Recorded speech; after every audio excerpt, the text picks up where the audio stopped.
Good evening, folks. How you all doing? It's been it's been one of those weeks. It's been one of those months where it feels like everything moves on at such a breakneck speed that it's very difficult to keep up. And God knows that's especially true of the last week.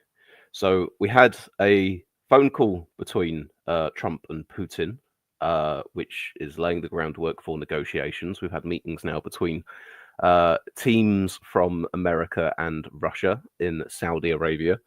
Um, Ukraine seeming to have been left out of this, and Trump's comments that the United States would not be there to assist or support in any kind of a post-war peacekeeping was enough to spur European leaders into great concern and action. I say action. I don't think we reached any kind of consensus on action, but at the very least, they went and met for an emergency summit in France, and I think there's going to be other meetings of that variety as well. And I didn't quite think that I had a capacity to be shocked or surprised by things that I see or hear Donald Trump doing at the moment. I thought that I thought I'd probably seen most of what I was already going to see. Um, I'll read this. I'll read this comment. Apollo TD in the chat, by the way, says, "I'd like to point out I backed Pence first this election, then DeSantis, then Trump. I was wrong to back Trump." Well, I'm not going to disagree with you there, Apollo, but no doubt honesty is the best policy. What's really shocked me, what's really shocked me, is not only the exclusion of Ukraine from these talks, and at that point, it still almost felt possible.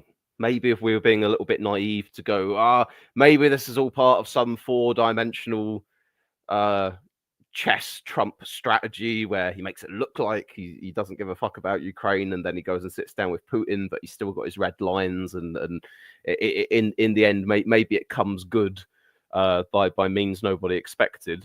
And of course, you had your sort of, Europe should have been spending more on defense on themselves in the first place. It was wrong with them to stay under America's umbrella, which is true.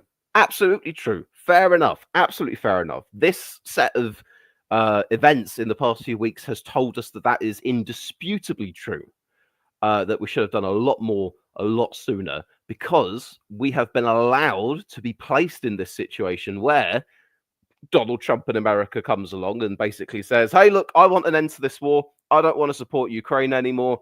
I'm going to go talk to Vladimir Putin. We're going to sort out some terms. And if Ukraine doesn't agree to the terms, then in all likelihood, I will just pull back my support and fuck off. And then you can deal with the continuing war yourselves." And Europe is not in a position to do that. So, yeah, we've sat on our hands for far too long. There's no doubt about that. And we really need to. I mean, it was welcome to hear from Starmer the other day saying, he'd like Britain to be involved in some kind of a peacekeeping force. I think just recently, although I need to see detail, and I think Macron has said similar. Just recently, we've also seen the idea that there may be more sanctions being leveled at Russia, which feels, I mean, fuck me. It's like, do you mean there was more? There was still stuff left on the table to sanction Russia with? You hadn't already gone to maximum fucking sanctions at this point? Apparently not. But that's now being said, yes, there might be some more sanctions to be thrown on Russia. But the position that Ukraine and Europe find themselves in at the moment is the fact that there is not a strong hand in this, and that the reliance on the United States has now come undone, because this isn't a conventional US president. It's not even Trump in his first term, where he had enough people around him and enough advisors and all the rest of it to sort of constrain his worst impulses and tell him, "No, Mr. President, we don't think this would be a good idea because of X, Y, and Z," or to try and explain to him the benefits of some of the pre-existing alliances or partnerships he was a part of. No, this Trump term, he's surrounded by people by people who are either willing to say yes to everything that he thinks of, or people with their own rather nefarious agendas as well. And this has culminated now in the negotiation over the heads of the Ukrainians. Not in Ukraine's interest, obviously. It's in what Trump's rather warped view of what American interests are. That is the nature of this negotiation between the USA and Russia. It's about whether or not Trump wants a different kind of relationship with Russia going forwards. I assume because he wants to, he sees the world far more in terms of these great powers, these strong men, and that being the people that deserve respect and being put on a similar playing field to one another, rather than for so many decades now have been the natural allies of the United States, which have been democracies.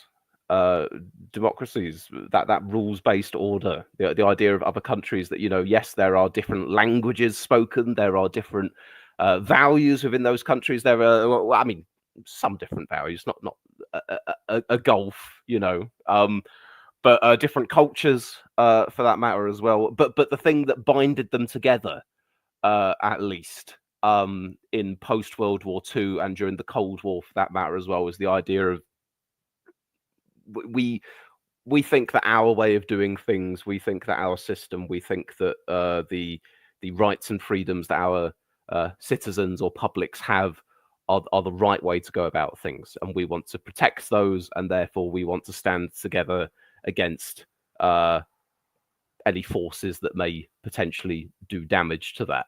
And obviously in the Cold War, that was communism. And the fall of the Berlin Wall and the end of the Cold War, the dissolution of the USSR, there was a real time for optimism there. And I was born into that time of optimism. Was it Francis Fukuyama? Oh, I might be mispronouncing his name, but the end of history guy, the one that believed that there would be a tendency towards capitalistic liberal democracies over time. That seemed to be the direction that the world was moving in. And I was born into that time. I was born in 1994. So I never experienced growing up under the Cold War, or under seriously considering the possibility of getting nuked by somebody. I, as a child, grew up in a world that not only were we not having to having to worry about the existential existence of the country we lived in, but it was still that mindset of going, things are going to continue to get better. Things, life will be better for your children than they were for you. The sense of a sort of an inevitable progress, which I know, again, maybe sounds a little bit naive in this day and age. But that's the backdrop. That was the mood music to the time that I grew up in, when I was very young, at least. And of course, formative events in my youth that first exposed me to elements of geopolitics or politics at large. Things like, I've got memories of 9/11 happening, but I don't think I could fully grasp the significance of it at the time. But the Iraq War obviously had a great effect on me.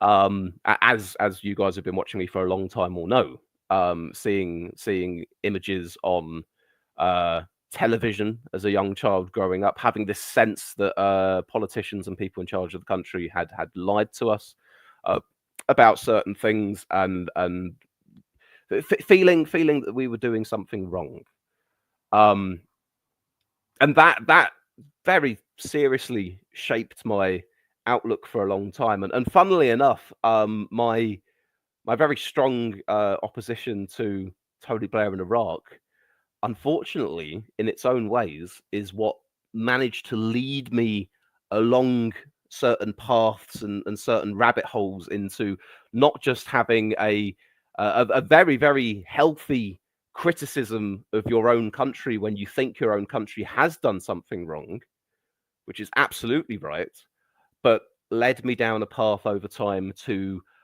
by default, not trusting the leadership of the country that I'm in, or the media of the country that I'm in, or the institutions of the country that I'm in.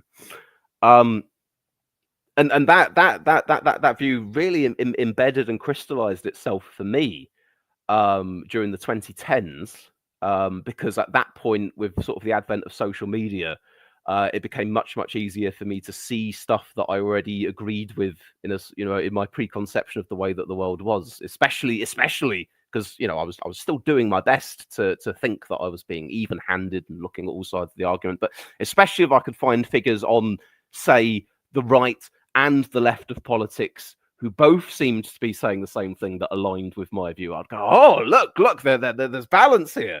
Who's to blame for it all? Oh, it's those dastardly globalist centrists, surely. The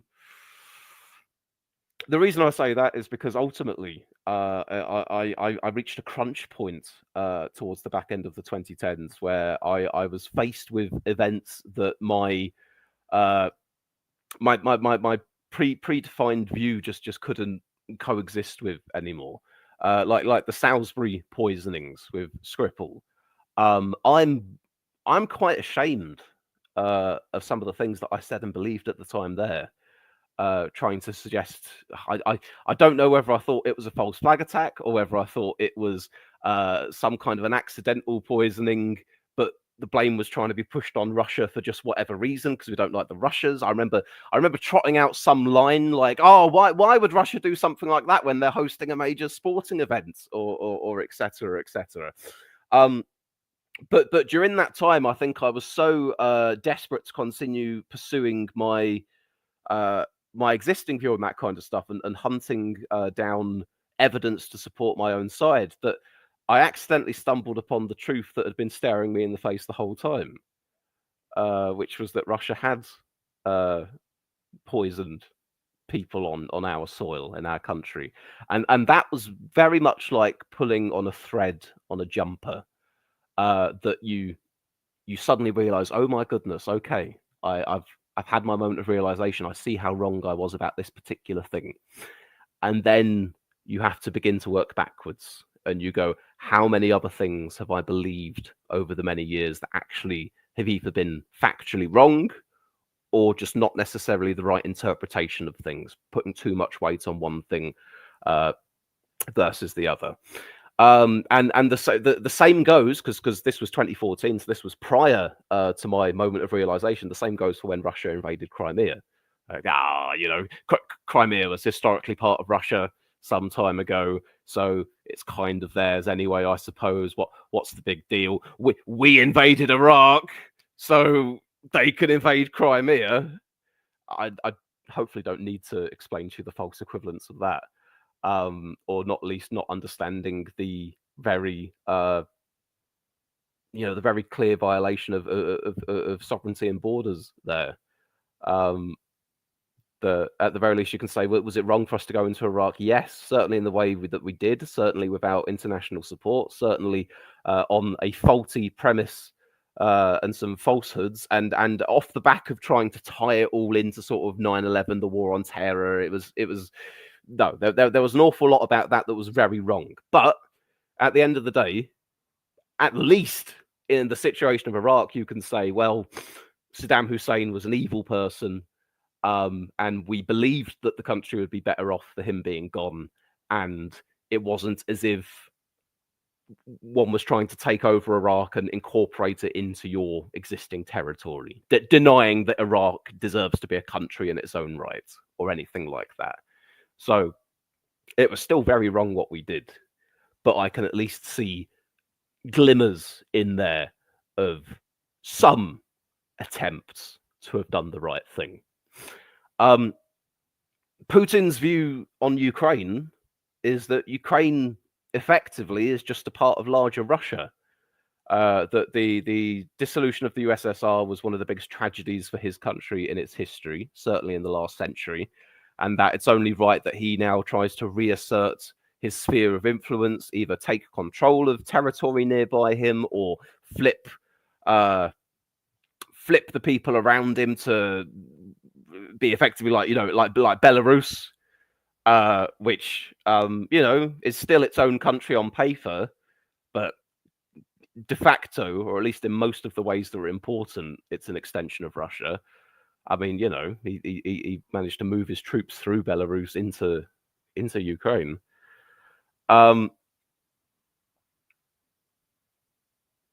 Let me take a few comments before I continue on here, because as you can tell, this is one of those streams where I've got a lot to talk about, and I want to kind of go through things fairly methodically.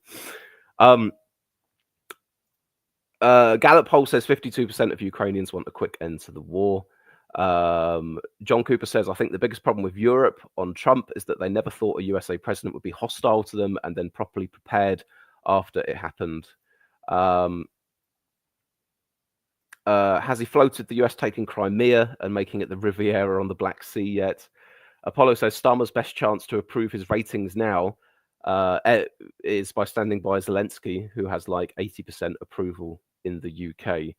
I mean, I'm not going to disagree there. I don't disagree with Starmer in matters of Ukraine. If he wants to help Ukraine with troops, if he wants to help Ukraine with weapons, if he wants to help Ukraine with money, he has my full support. Unequivocally. He really does. Because this isn't just some far-flung foreign country. This is a European democracy. This is on our continent. And this is a country that's been invaded by, Russia's not going to get a little chunk of Ukraine and go, that's it, we're done. All of our ambitions are gone now. We just wanted that particular slice of Ukraine, and now we've no longer got any interest in trying to invade anywhere else along our border. Yeah, if only. No. What happens to Ukraine has a direct knock-on effect on what happens in Europe, and a direct knock-on effect, therefore, of what happens to us as well. I mean, you guys know I voted leave in the EU referendum. I spent quite a few years on this channel very, very staunchly pro-leave. In retrospect, perhaps slightly ideologically too hardline on it. I've come to realise that. I think some of the things that I said about, just a no-deal Brexit, or I think. I mean, I'm not going to say it was just me. The whole country was like that for a few years here, wasn't it? That we kind of got on very, very separated lines from one another, and we sort of, stuck to our sides, and it was a real battle there. And there were serious things that I was trying to fight against, because there absolutely were politicians and political forces in this country that really wanted to just sidestep or undo the referendum result in the first place so that we wouldn't leave. But I can be willing to admit that I was still more hardline on things that I should have been anyway. But to be absolutely clear, as much as I did not want the UK to be part of the European Union, and that remains the case, that doesn't mean that I have my back turned on the European continent, on the countries that we've shared so much history with, on, again, our fellow democracies, the people that we have our football tournaments with, the people that we have the Eurovision Song Contest with. I could list you so many different ways that we're tied together in similar endeavors with one another. Just because I don't want our country to be part of the same political economic institution with a number of those other countries does not mean that I don't care about those countries, or I don't think that we have common things in common. And nothing's changed in that sense. It's not as if I ever truly believed that other European countries were my enemies during Brexit, but I probably could have done with saying those quiet parts a little bit louder than I did. Maybe it's easy to look at oneself through a rather critical lens in retrospect. I was hardline, but I don't think I was extreme on Brexit. But nonetheless, this is the point that I'm making here. That what ends up happening at the moment in Ukraine is going to have a serious effect on all of us down the line, because threats to Ukraine and European security is threats to British security. It's threats to Western democracies at large. And if that sounds like quite a a strong sounding statement, maybe it's not strong enough. If I want to take you back to what I was saying earlier on about, I grew up in this time of post-Cold War, the end of history, this unbounded optimism. Cool Britannia was there floating around somewhere as well. But, the vibes were much better. It was a real positive vision of not only our country, but the world at large, and feeling that things were going to get better. And for a period of a few decades, things were getting better. You had the number of democracies in the world increasing. Am I at a point now where I even need to explain why it's a good thing to have liberal democracies? For the rights and freedoms of the people there, from the freedom of the tyranny of, if you speak out against the people in charge of the country, you risk being thrown in prison or murdered. Indisputably the right thing. And you had a time where the world appeared to be moving in that direction somewhat, and now it's slipping backwards again. Now you have the rise of more authoritarian states than you had before. And any idea, any notion of, oh, well, it couldn't happen here. Oh, well, it couldn't happen here. I think we're deceiving ourselves. I don't think we are the most under threat at the moment. I don't think we are in the danger zone compared to some other countries. But the idea that it could never happen here is just a falsehood. All kinds of things could happen in all kinds of places. It just takes the right events and the right circumstances. So don't you ever sit idly by and think that we couldn't lose everything that we have. I mean, look at America. America, the leaders of the free world, as they were known for so long. What's happened there? You've got a president in at the moment who, at the tail end of his first term, refused to accept the fact that he'd lost.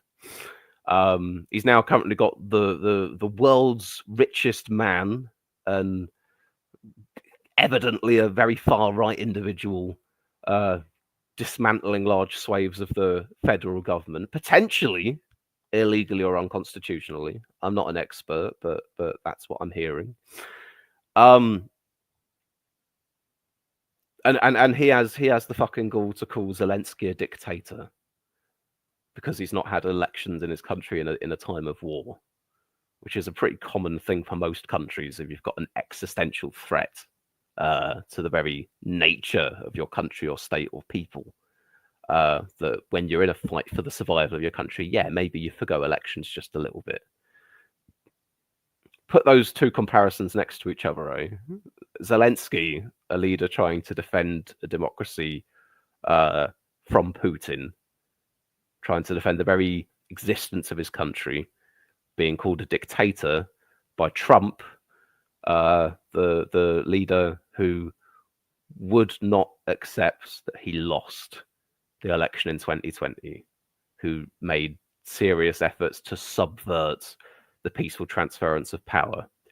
And now that he's in term 2, everything suddenly flipped. And he's no longer, it seems, an unreliable ally. It seems like he's an adversary. And that's a really serious thing to consider. I'm not trying to sound alarmist or trying to overblow things here.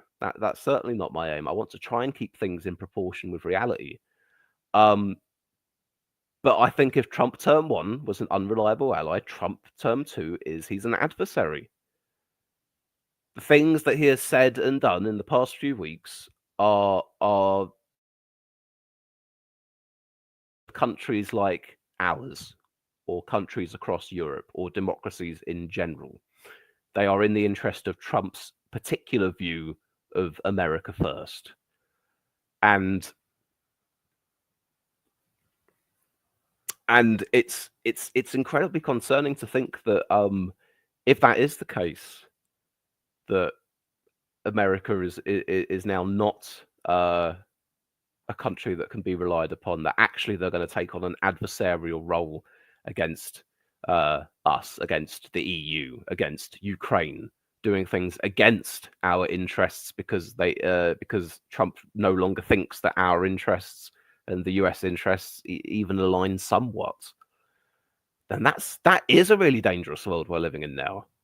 Because suddenly then you've got China over there, you've got Russia over there, you've got the United States over there, and none of them are overly friendly to us, are they? And suddenly then the importance of going, my God, it's still trying to wean yourself off of that notion that we've had for so long because it's been so well embedded of, oh, well, we've got the Americans behind us. Oh, well, if push came to shove, America's the world's richest country and they've got a huge military. We don't really need to worry that much. No, that's just not the situation anymore. It's really not. And that's incredibly concerning. It really is. And I think that I mean I would like to think that given the emergency summits in Europe over the past few days of what are we going to do about Ukraine, what are we going to do about defense, blah blah blah, you hope that people are starting to wake up to that. And maybe, I don't know, but maybe that security meeting that Macron held the other day would have been somewhat more successful if, for example, Germany hadn't walked out early and had been more in line with the views of the UK and France on post-war security matters for Ukraine. That may change with the German federal elections. I've forgotten his name, but the CDU leader, who in all likelihood will become the new German chancellor when Scholz is gone, I think is more hawkish on Russia, is more likely to be in line with the UK and France on these issues. I hope, we'll see. But I think we very much are in a situation now where it's. I mean, for example, this debate over when will we get to 2.5% of defense spending? Oh yes, we'll get there at some point, but we don't quite know when it'll be laid out. But maybe we'll lay it out in a spring review and blah blah. No. If they're not already preparing some kind of emergency announcements or speech to offer the British public within the next few weeks, then they ought to be. And it shouldn't be a roadmap to 2.5% in a few years. It should be 3%, and it should be 3% yesterday. And it should be, and we don't stop at 3%, and we're going to go here and there. Because right now we're playing catch up. And as much as we can pat ourselves on the back and sort of say to ourselves, oh, well, as a NATO country, some of these countries weren't even meeting their 2% spending requirements, but we were. That still doesn't suit the needs of the world that we're in now. 2% was a threshold that applied well enough for a time of relative peace. And we're not in a time of relative peace, are we? Do we think the world is going to become more peaceful in the next 5 years? Does anyone think the world's going to become more peaceful in the next 5 years? Really? No, it's not. It's really not. So this is a time of I hope realization for not only the leaders in our country but the leaders in Europe at large. And I really hope as well. I really hope that the right in this country picks a fucking lane, because at the moment there's been there's still a lot of talking up Donald Trump in certain ways from the Kemi Badnocks and the Nigel Farages. Don't get me wrong. I think Nigel Farage has been much more fanatical and obvious in his love for Donald Trump than anybody else. But I hope that there are some thoughts now amongst some of those figures, and they think, okay, is it possible now that previously this leader in America, who some had viewed as an unreliable ally, the left-wing wokerati didn't like him, but we like some of the policies that he had, whether or not they're going to wake up and go, my God, this person is not acting in our mutual beneficial interests. This person is not an unreliable ally. He is an adversary. This person is actively undermining the current security of Europe. This guy is a better friend with Vladimir Putin than he is with Volodymyr Zelensky. I hope they clock onto that pretty bloody quick. And I hope we see a more united front on this kind of stuff. I don't know where reform will eventually land on all of this. Reform supporters of the supporters of any major party in this country are the ones that are more likely to be pro-Trump and to a lesser degree pro-Putin than anybody else. But I will say, in fairness, I think there's certainly in the case of Putin, at least, there's still a clear majority of supporters there, a very clear majority of supporters there that are against him. I think the picture of Trump is an awful lot more mixed. But so I don't know where reform eventually lands on this. Farage can sort of double down on his pro-Trumpism, or he can sort of come into line with what I would like to see as a united front of the major political leaders in this country, where we say, you know what, we've got our differences. Some of us want higher taxes, lower taxes, deporting people here illegally, allowing people to claim asylum, a thousand differences of opinion in the way that this country ought to be run and what the right way to do things is. But at the very least, you would hope that they can put together a united front when it comes to matters of significant national security. Yeah, that I very much hope that's the direction that we end up moving in there. We shall see. Because just today, I mean, Trump and Zelensky's still being pretty withheld. He's trying to, at least. He's trying. I think Trump might be believing some Russian misinformation. Here are some of the facts. Actually, this is my approval rating. It's not 4%. I'm not a dictator. We suspended our elections because we're in a time of war. He's still hoping. It's not advantageous of him to fucking turn around and flip on Trump and say, "Oh, fuck you, you Putin apologist." Because if there was any shred of possibility of it not being a totally unfavorable outcome for Ukraine right now, then that would definitely do it. But it's a real shame to see. It's a real shame to see what a tragic figure Zelensky is cutting at the moment, and him as a sort of an embodiment or a representation of the tragic situation that Ukraine is in at the moment as well. It really is. I've not, just felt my usual surprise, my annoyance, my concern, and all the rest of it.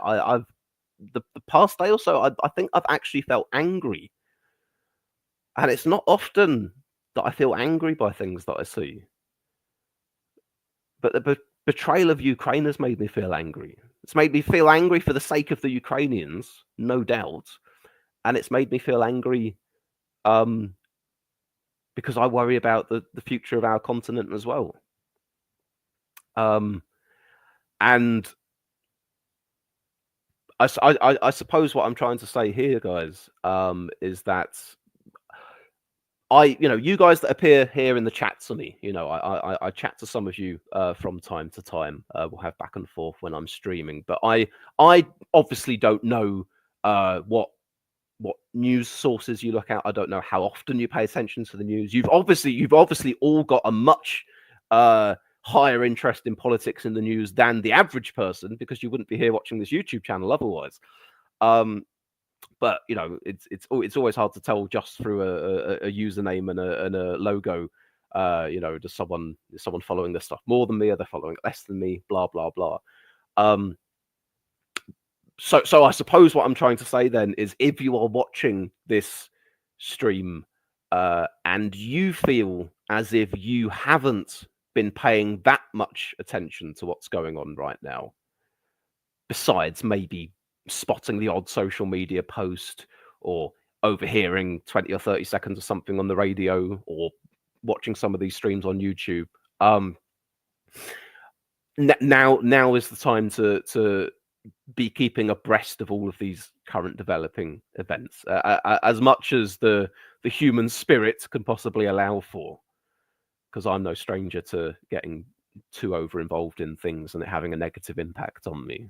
But yeah, this is a serious time at the moment, guys. Trump and America are not allies; they're now adversaries. They're certainly acting like adversaries, and that changes the whole dynamic of our place in the world and our safety in the world. It really does, and I don't think that can be understated, overstated. Can't be stated the wrong way. Anyway, was that the point I was trying to arrive towards? I suppose so. I think I wanted to do a stream more generally where I spoke about. Oh no, okay, no. There is one more thing actually, because I went a little bit all over the place. You know, I talked about me having got suckered into Russian propaganda as a younger adult.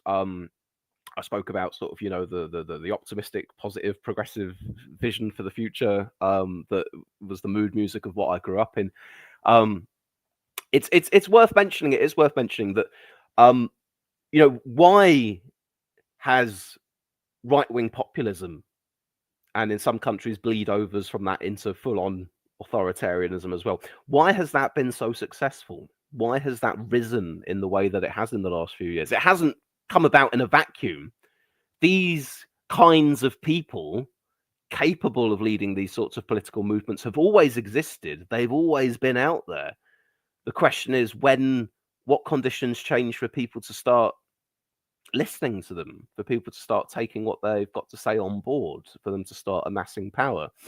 And you know, I have in this stream spoken to you guys about the importance of our democracies, of our liberal democracies. But what I want to try and distinguish, peel away ever so slightly, is I don't know if this is the crux to if this is the way of describing all of our problems we've got at the moment, because I'm aware that certainly a number of years ago, and I've come to realize this since, that the more confidently I spoke about things in very clear, sort of ideologically lensed terms, the more confidently I spoke about things, in retrospect, I realized the less that I actually knew. Because the world is a lot more complicated with much more difficult solutions to problems than me just sitting there as some person in his early 20s saying, oh, yes, you know, these 20 policies or so that just so happen to be on the Corbyn manifesto, plus a few ideas of my own. That's how to solve basically most of the big issues. There we are. And the blame was always the neoliberals and the globalists and blah blah blah. And I think my view of that was it was perhaps slightly unnuanced, but not wholly wrong either. I think that inequality has grown massively. Well, I know inequality has grown massively. I know that in countries such as ours, at least, since the time of the financial crisis, at least 2008, standards of living, real-term wages have effectively been stagnant in real terms. Effectively been stagnant. Right, hang on a minute. Bear with me, folks. Bear with me. I've just spotted the chat, and there's something that I need to do here.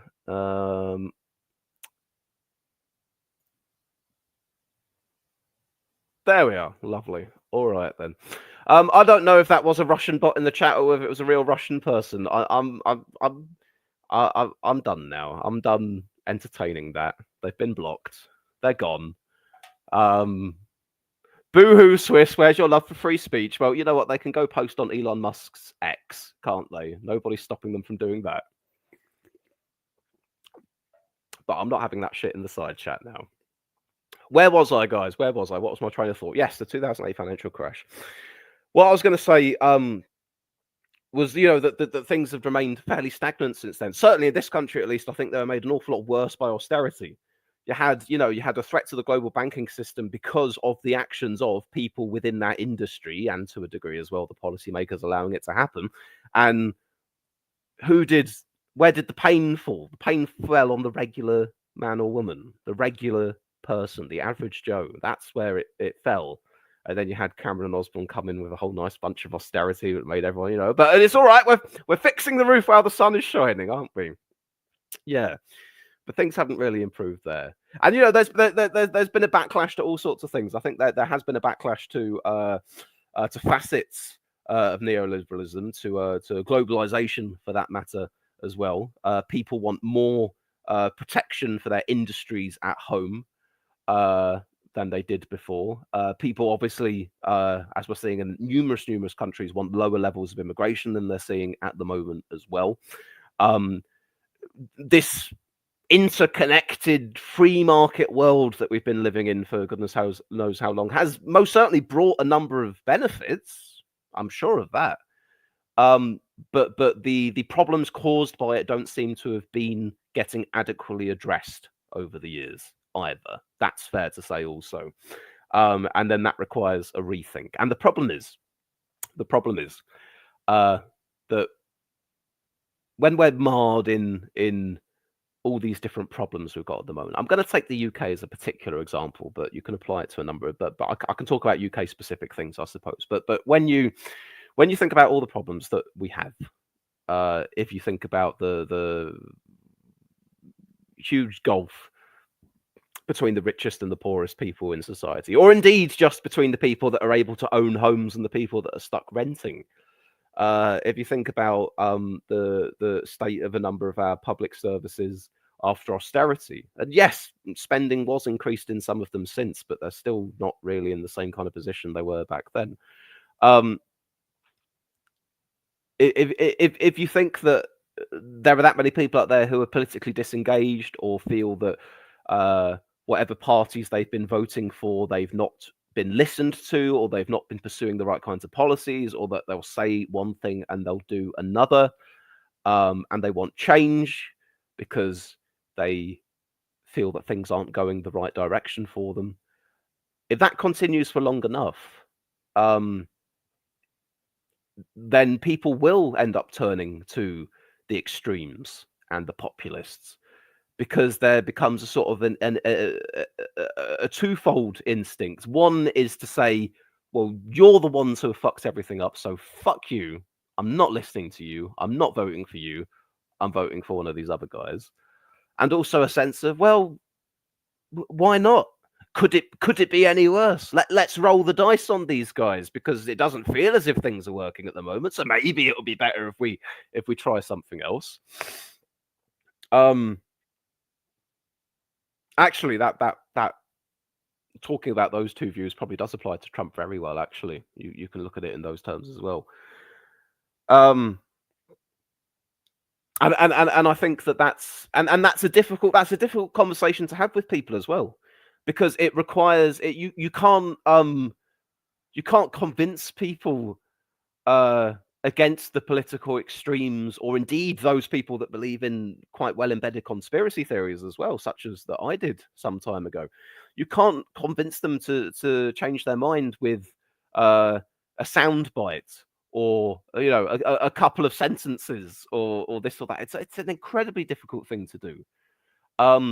Especially when, as well, if you want to try and provide, in the case specifically of, say, conspiracy theorists, and I think the more extreme you get in politics, the more these conspiracy theories come into play, and the general disinformation.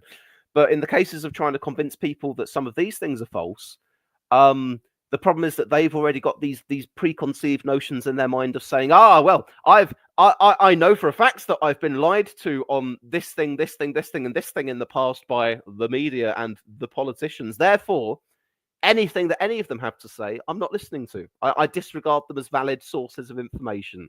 I think it's part of the shadowy system intended to preserve itself. Therefore, I'm not going to. You've got this source of information for me to say that the thing I believe is wrong, but I don't trust that source, so I'm not going to give it any credence or time of day.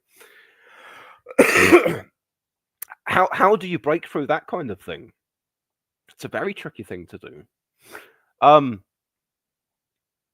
and I think that most people, the vast majority of people in this country, of people in America, of people in all of these countries that we view as being similar to us, as having sort of democratic values and similar ways of life to one another, despite the differences.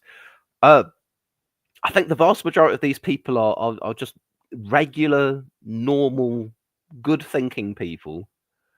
But because of circumstances, because of feeling let down by the way things are, or because of an increasing mistrust in official sources, uh, because of social media pushing things that aren't true, that over time they can gradually have their worldview shift in a way that it becomes more conspiratorial. It becomes hard to dislodge them from those views, and then that becomes a serious problem because you have people living within the same world, people living within the same country, but actually the versions of reality that they are perceiving are completely different to one another. And I think that polarization is absolutely best seen in the United States at the moment. And we're always going to have differences politically. Everyone is. And there will even be dispute over things that some people view as being objectively true. That will happen from time to time as well. Maybe one study or report has one set of statistics on a certain thing, and another one has another set of statistics, and these sets of statistics aren't quite the same as one another. And then one group says, "Well, I believe this set of numbers," and the other group says, "I believe that set of numbers." And there'll always be that kind of conflicts. But what we're increasingly seeing is things that one would really think are indisputably objective facts that are now being interpreted completely differently. Stuff like who won the 2020 US presidential election. Stuff like who caused the war in Ukraine. Was it Ukraine? Was it the country that invaded Ukraine?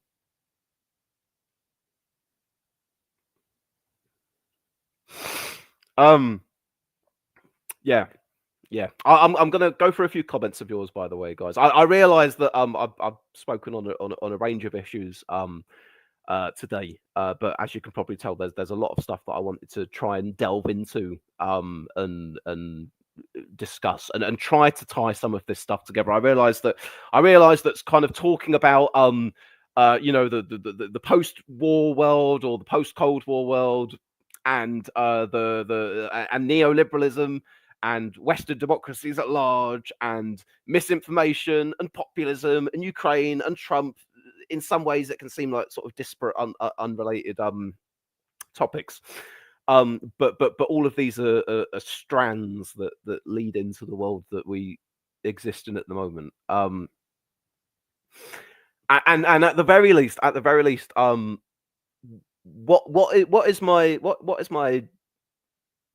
is my job here doing this YouTube channel, really? Aside from my own entertainment and the entertainment of you guys as well, aside from the fact that we like to follow politics as sport a little bit, that we like to go, oh, what's happening in Westminster? Who's up, who's down, who's had a scandal? What are these polls saying? Who's doing a few points better than the other ones? All of that exists within the framework that we all commonly agree to be in with one another. I'm friends with socialists and social democrats and liberals and liberal democrats and conservatives and yes, even a few of the right-wing populists as well. But the point is that I don't have a barrier to entry of that kind of thing of who I want to talk to and associate with or be friendly with based on just political disagreements. Mine is wider than that. Mine is are we at least still living in the same reality where we all view living in a democracy to be a good thing, and our worldview is based more or less on commonly accepted truths with one another, rather than online propaganda or Russian propaganda or whatever. I think that's a good measuring stick there. And I think certainly that with you guys that watch this channel, and as you know, I've already listed off all the different veins of political thought, but you know, we will have disagreements about all kinds of things. Some of us will disagree on taxes. Some of us will disagree on Brexit. Some of us will disagree on net zero or whatever. But fundamentally, at least we are disagreeing with one another within that agreed framework, within that idea of, you know, we all live in this country together. We all have the ability to speak our minds and to challenge things we disagree with, and to challenge one another, and to speak up for the things that we believe in. And every few years we get together and we vote, and we send politicians to Westminster, and they're the ones that are supposed to be in the charge of running things. And yes, we all think they're a little bit useless, and yes, they're not always the most honest people. But by and large, we view that process as being a good thing in of itself, a thing worthy of defending, a thing that requires constant maintenance, by the way, a thing that should always be looked at to see how it can be improved, how you can hold people to higher standards, what new ideas can be introduced to make things better for people, and all of those things. That is what we have been here doing for so many years now, I think. Enjoying, basking in the idea of being within that shared world with one another, even if we have our disagreements. So that's what I was going to say previously, was like, oh, what's the job of Captain Swiss? But there's another job as well. And I don't just think that that's a job of being a YouTuber or a political YouTuber. I actually think that this is the job of anyone who feels involved within the world that they live in, within either their communities, all scaling all the way up to the country that they live in.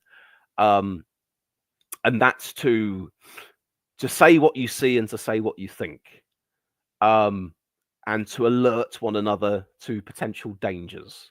It probably comes back all the way to some really fundamental kind of primal way that we interacted with one another when we were slightly more basic mammals or something like that. But you know, we act as smaller parts of a larger group to say, help inform one another, share information with one another, flag up points of concern.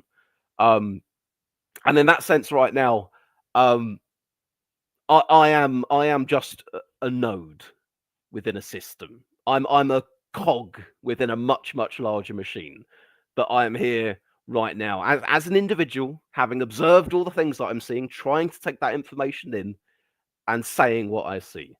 And what I see right now is that we are in a dangerous time in the world, that we need to seriously start thinking about taking much stronger measures to combat misinformation online, that we need to increase our defensive and deterrent capabilities against countries that would do us harm, that we need, ultimately, I don't know if now is precisely the most advantageous time to do it, but ultimately we need to consider those geopolitical worldviews of who are allies and who are adversaries and who are enemies, and what the right way to treat all of those countries are as well.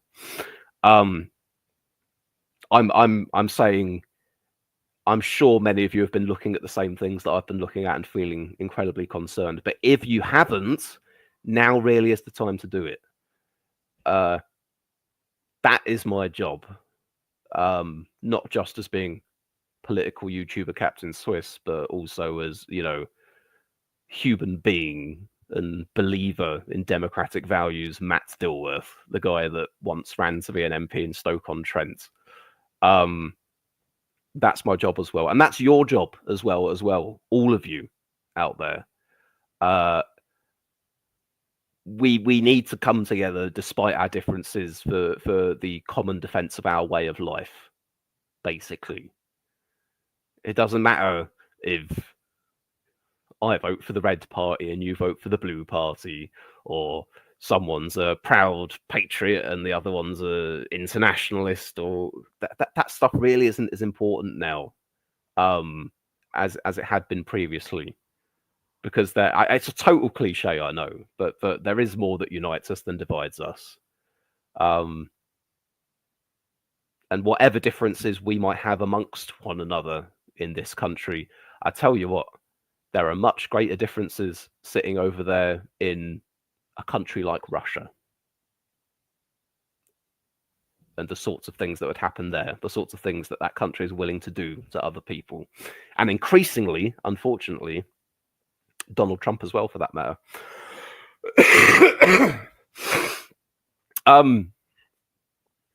Anyway, I said I was going to do some comments, so I will do that now.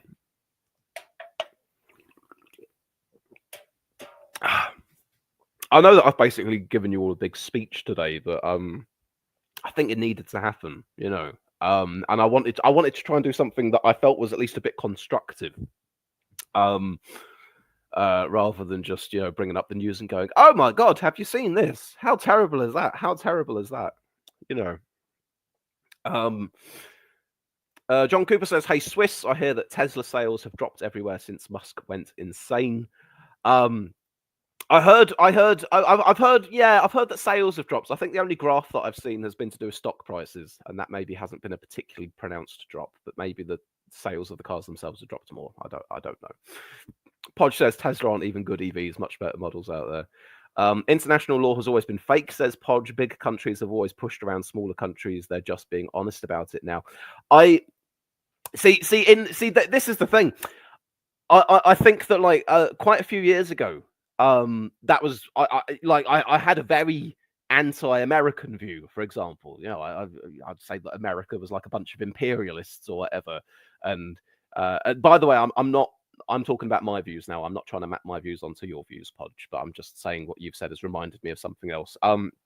But you know, I looked at America's meddling in other countries over the many years, and I thought, oh, what a bunch of hypocrites! Here they are on the world stage talking about all these values that they've got and all these, you know, all this stuff, and yet repeatedly they'll prove themselves to be hypocrites on that kind of stuff because they are the most powerful country and they can get away with doing whatever they want. I don't think, though, that to say that what's happening right now with Donald Trump is just them being honest about the way that they are. It's not just things that previously happened in back rooms are now coming out into public view. I do think it is something distinctly different from that. Something that is, I mean, just for example, you know, Christ, America never treated European countries like this a few decades ago. It would have been inconceivable that you would have seen them trying to carve up Ukraine with Putin under different leadership than Donald Trump. There's an awful lot of things that America's done. There's things in our past as a country as well, depending how far back you want to go, that I find very objectionable. But at the same time, seeing the world that the world seems to be slowly transforming into at the moment, it is at the very least making me reassess my view of things in times past and going, was it really all as bad as I thought it was? Were there really so many flaws, and were we actually so inherently bad as it seemed like we were before? Because it seems like there's a wave of much, much worse stuff on its way to us now. So by contrast, at least you've at least got to say, okay, then maybe it wasn't all perfect. Maybe we were hypocrites from time to time. Maybe as much as we did talk about standing up for certain kinds of values, it was always very funny, wasn't it, how we'd choose to be allies with one country that violated human rights and turn a blind eye to things going on in other countries and all the rest of that. that stuff's all valid. Those are all incredibly valid criticisms, and you can try to justify some of it in saying that it was about geopolitics or national security or a place in the world, or you can take a view on it and saying, no, if these are values, they need to be ironclad and they should be immovable and unchangeable, and you should stick to them come what may. But countries like Russia, ideologies similar to that of Russia, that you see taking hold here and there in other countries, or at the very least, it will be maybe a populist right that is slightly apologetic towards Russia, or slightly sympathetic towards Russia, or people who think, oh, maybe I would like a strong man who comes in and just says, what the fuck, and I'll do whatever I want. Ending up in that kind of a situation and that kind of a world and living in that kind of a country, I think is indisputably worse than what we have been experiencing and what we have been doing over the past few years. And part of that is the idea of a degree of international rules that we're not supposed to just, take bits of other countries and say, right, that's ours now, because that's the sort of shit that led to world wars. We have not always been perfect, but let's not let the what's that phrase? Don't let the perfect be the enemy of the good, something like that. But my point being, as flawed as things may have been compared to the set of values that you espouse and you put all the way up there, and where we end up coming and trying to match up to those, there are still worse things out there. There are worse systems of government. There are worse ways of life. There are worse existences that you can live than the ones that we've got at the moment. And I think that needs to be kept in mind as well. So anyway, Podge, that wasn't really a lecture aimed at particularly you. It was just your comment that sort of spawned me into thinking all of that. Don't assume that I'm trying to say that whatever you believe is the total opposite of everything I've just said there, or anything like that. Average Joe says, we also shouldn't assume the US will go back to normal once Trump is gone. The GOP has transformed into MAGA, and Vice President J.D. Vance is heir apparent to Trump. Yeah, I mean, in a nutshell, this does seem to be self-evident, doesn't it? Not least even when you had Trump term 1 into 2020. Biden got in and he said, America's back. And then subsequently fell down a set of stairs. But yeah, we could end up in a place now where, assuming American democracy persists and doesn't end up getting too flawed with whatever it is that Trump and Musk are doing over the next few years, it may still be possible that you have elections where you can flip between the two main parties. You'd bloody well hope so. But so maybe the Democrats get back in and they're much more similar on the world stage to what we had before. But then you're absolutely right. Maybe then 4 years down the line again, you get more MAGA, you get more Trump. Well, not Trump specifically, although I wouldn't rule it out. More America first, and suddenly we're right back to this kind of situation we're in now. There's not a sense of stability or reliability in the way that America is as a country on the world stage, from our point of view at the moment anymore. And it's not that America itself wholesale has suddenly shifted. I do believe actually that given enough time, there will probably be a number of people in the States that had voted for Trump in this election just gone that will come to regret it and come to wish that they hadn't done so. And assuming the democratic institutions of the United States are still relatively strong and have still managed to weather Trump relatively well by the time of the next election, maybe that will yield a better direction again. However, we can't assume that that will be the case. We can't just cross our fingers and hope that America sorts itself out. We need to act in the world as if that is not going to happen. And it turns out to be a brilliant bonus and relief if they do sort themselves out. But until that time, we need to proceed from this point onwards as if they're not going to, because you need to plan for that kind of scenario. Josh T says, I'd be for a United States of Europe. At this point, we need to stick together. We can't trust the three big powers anymore.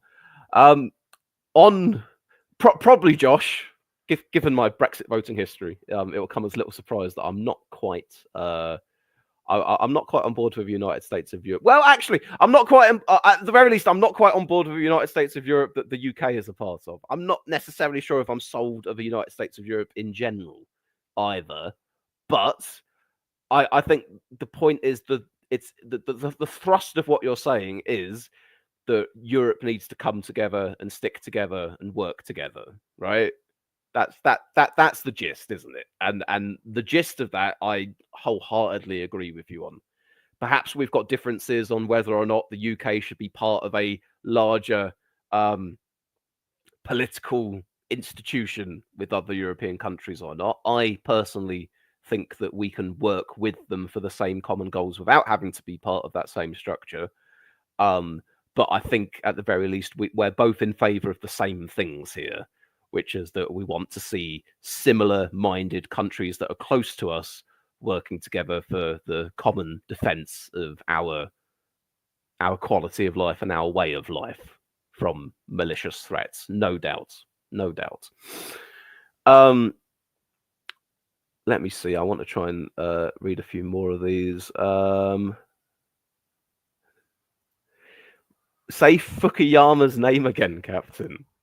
I may have mispronounced it before. I don't know. Oh, isn't it interesting, by the way, that I block that the Russian in the chat, and then all of a sudden we have 3 brand new people in the chat that I've never seen before up until today. And suddenly we've got a bunch of new ones, all saying stuff that seems just about as grammatically similar as the previous person there. How peculiar. It's like a fucking hydra, isn't it? You cut one of the heads off and 2 more spring in its place. Podge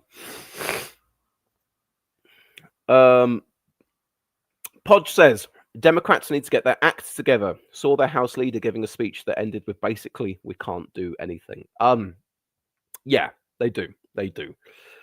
I'm, you know, I feel that I've been quite well placed to say the things that I've said in this stream thus far. What I'm probably not going to be so well placed to do is sit here and, you know, dictate to the Democrats in America how they ought to deal with Donald Trump at the moment. Because as much as I think that they've made quite a few serious missteps, I also need to appreciate that Americans are going to understand America better than I am. But I guess in a nutshell, well,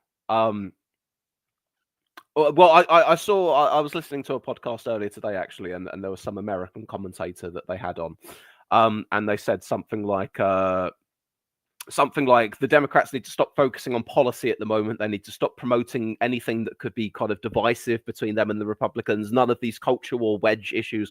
Push them aside for a moment. Focus hard on explaining to voters why the things that Donald Trump is doing are going to be damaging to them, and try and get that down even to the most sort of bare bones, the pound in your pocket kind of thing, you know. The tariffs are going to make you worse off. I know they'd said that before anyway, but it'll become easier to make that argument once the effects of that are actually happening.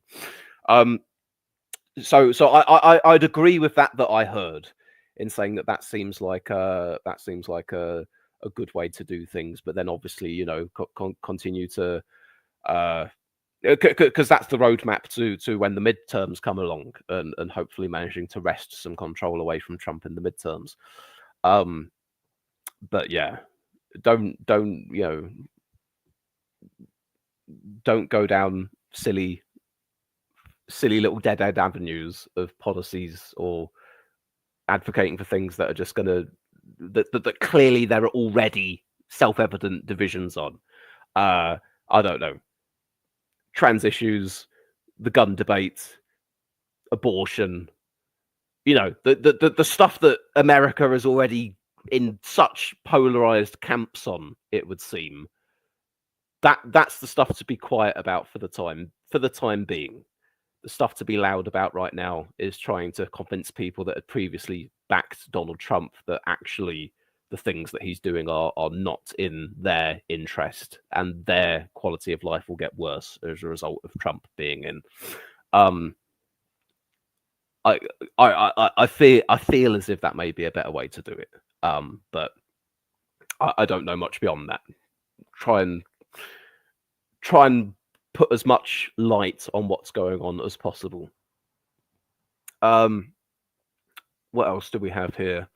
I'm not reading any comments out from what are clearly the fucking reincarnations of the Russian from the chat. So you can comment all you like, but I'm not going to be reading anything.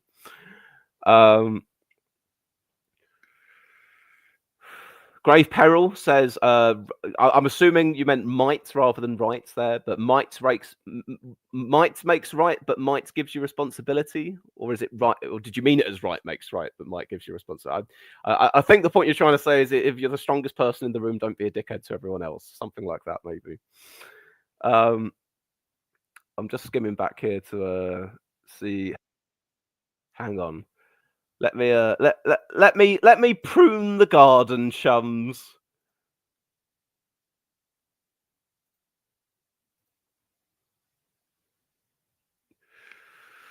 Okay, that's a few more of them. This is going to be an ongoing endeavor now, isn't it? From this point onwards.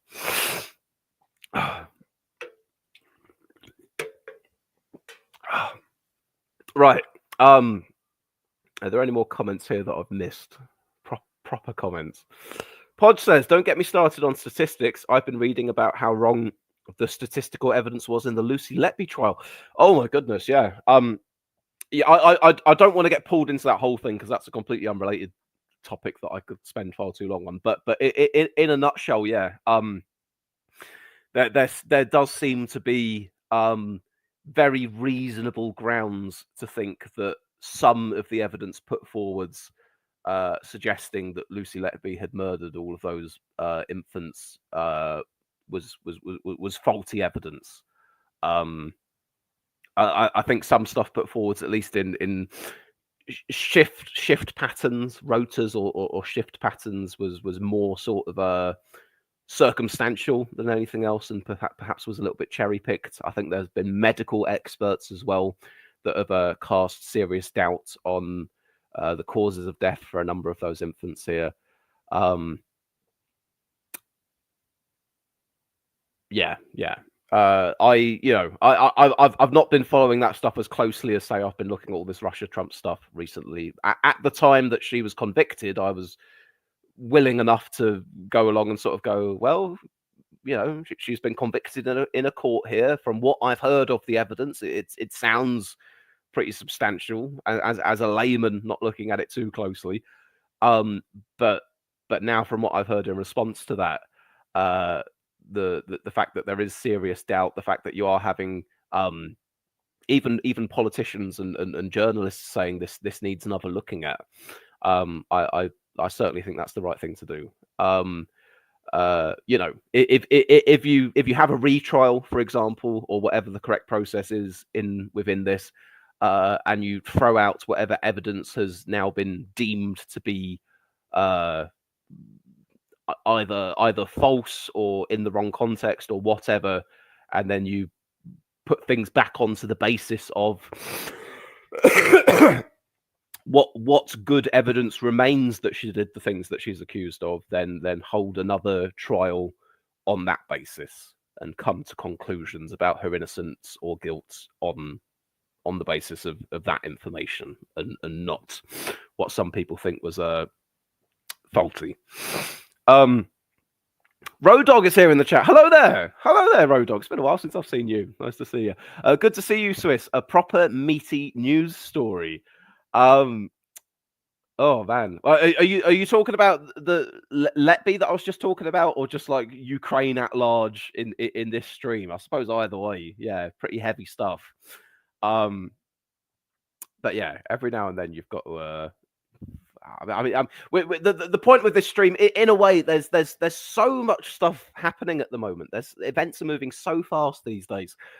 That I go through a few days of taking in what's going on and all the new information and what's the latest between Elon Musk's Dodge department and Trump talking to Putin, and now Trump and Zelensky falling out with one another, and whether Europe needs to raise its defense and blah blah blah. You know, and I get to a point where even after a few days, I feel as if I've got a marathon of things that I want to or need to talk about just to stay up to date with stuff almost. Because if I leave it a week or longer, I will have completely lost where I am with everything, because there's that much churn and change at the moment, you know. Yes, Rowan said about Ukraine at large. Yeah. Well, I hope I hope people have found it to be a good stream, and you think some of the things that I've had to say have been useful, if nothing else. Oh, and by the way, Rowan, if you would like to come on the channel as a guest again at some point soon, you're absolutely more than welcome, because I know it's been a little while since you've been on.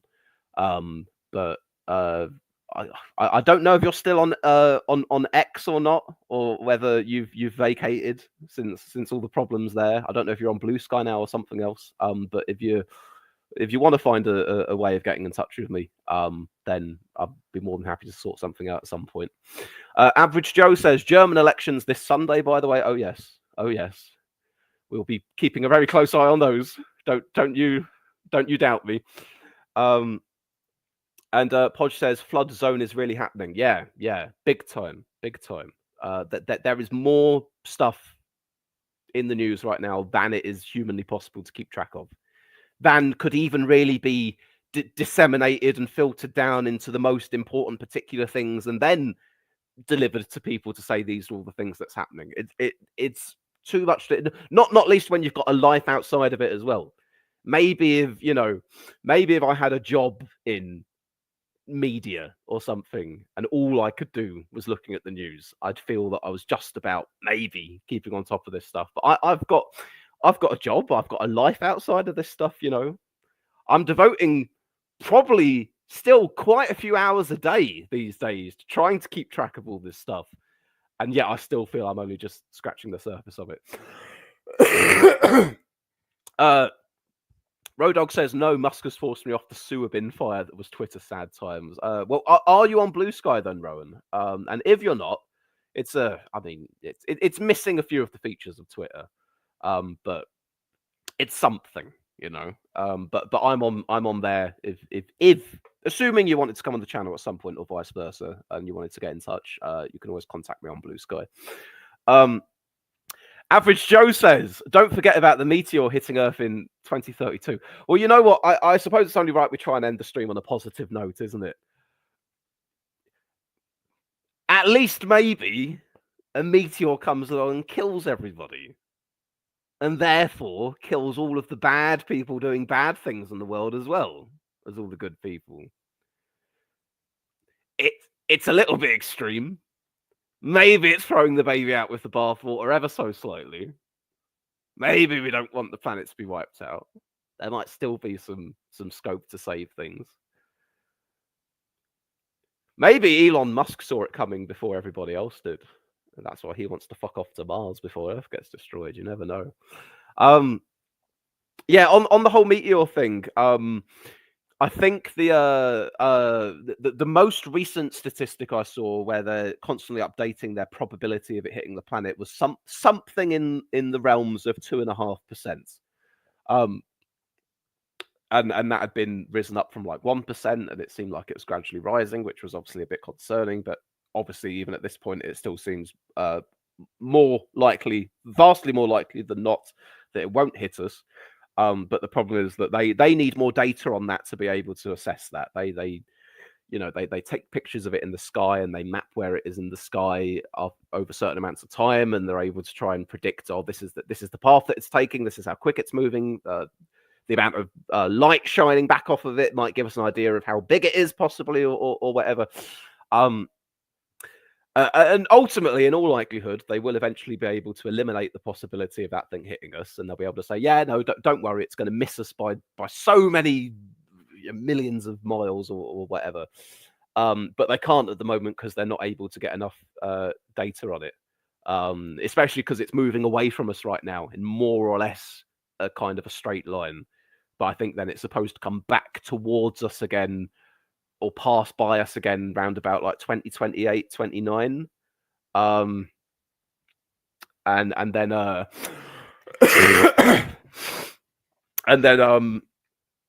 and then obviously I think it's like 2032 where it's supposed to be within that path where it could potentially hit us or something. So it might be that we're not able to really get a clear idea of whether we think it's going to hit us or not until like 3 or 4 years from now. Average Joe says it's now over 3%. Oh shit! Okay. Oh, all right then, Joe. I hadn't seen that. The last I'd seen was like 2.3%, 2.5%, something like that. If it's over 3, I'm getting slightly more concerned now, maybe. But Grave Peril says, so you don't play the lottery? Oh no, Grave Peril. I've been known to have a little flutter, have a little gamble from time to time in my life, sometimes to my own detriment. But that's because I'm numerically illiterate when it comes to my own chances of winning things. I suppose what I'm trying to put in context, I guess, is that right now there are bigger threats to us than a meteor, right? A meteor that could hit us in a few years. It's not to say that isn't potentially a problem. And maybe once we can get a better idea of if it really is or isn't, then there's going to have to be some kind of response to that thing. If it is some kind of a doomsday scenario where it is going to hit us, you're going to have to get a bunch of countries around the world fucking sorting their shit out pretty quick, sending some rockets or missiles or something onto it to try and dislodge its course. I don't know how much of a scientific basis there is in Bruce Willis's Armageddon. I want to say probably dropping a big bomb down into the thing is not the way that they're going to try and fix it. But I think that there are bigger challenges that we're facing at the moment in the here and now on this planet to lose sleep over compared to the meteor for the time being. 3% for the lottery would be great odds. In reality, it's more like 0.0001%. But somebody's got to win it, and it could be me. No, yeah, quite right.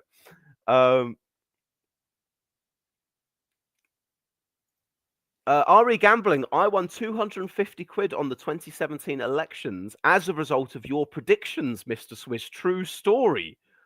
Wow.